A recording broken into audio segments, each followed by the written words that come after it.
À présent, pour dire que les 180 victimes de l'escroquerie immobilière à Douala ne lâchent pas prise. Après avoir saisi les autorités judiciaires pour non-respect du contrat par leur bailleur et sans contrepartie jusqu'ici, elles ont procédé à l'identification de leurs parcelles de terre. Okwa Claude et Julie Berthe Bissaï. Après avoir saisi les autorités judiciaires de la filouterie dont ils sont victimes, les acquéreurs des logements au standing de la Southwest International Construction Corporation sont toujours sans suite.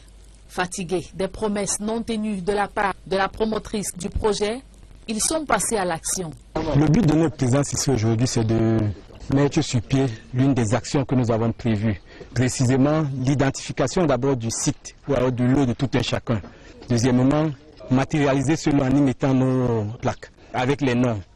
Constitués en collectif, les 180 victimes vont faire une découverte surprenante quelques semaines après une réunion entre les deux parties. Il nous a été de constater que nos sites de communication, principalement Facebook, Twitter et autres, étaient bloqués.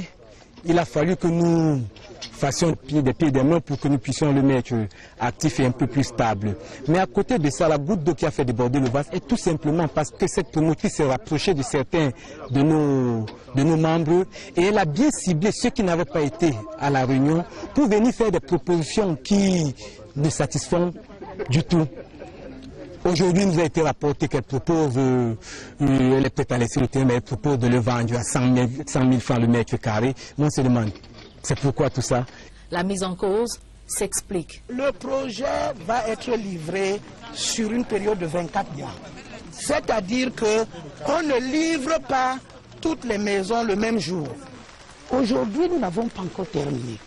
Et c'est vrai, il y a un problème. C'est un problème de financement.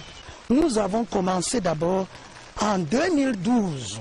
Nous nous sommes rapprochés du CFC pour avoir ce qu'on appelle le crédit promoteur. Parce que tout ce que les clients nous ont donné, on appelle ça le crédit acquéreur.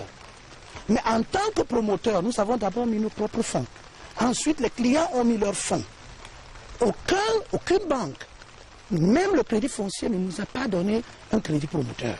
En rappel, 180 personnes sont victimes depuis 7 ans d'une arnaque de la Southwest International Construction Corporation, la SICC, une société immobilière présentée comme étant la branche camerounaise d'un groupe américain et proposant des logements à des prix compris entre 26 millions et 46 millions de francs.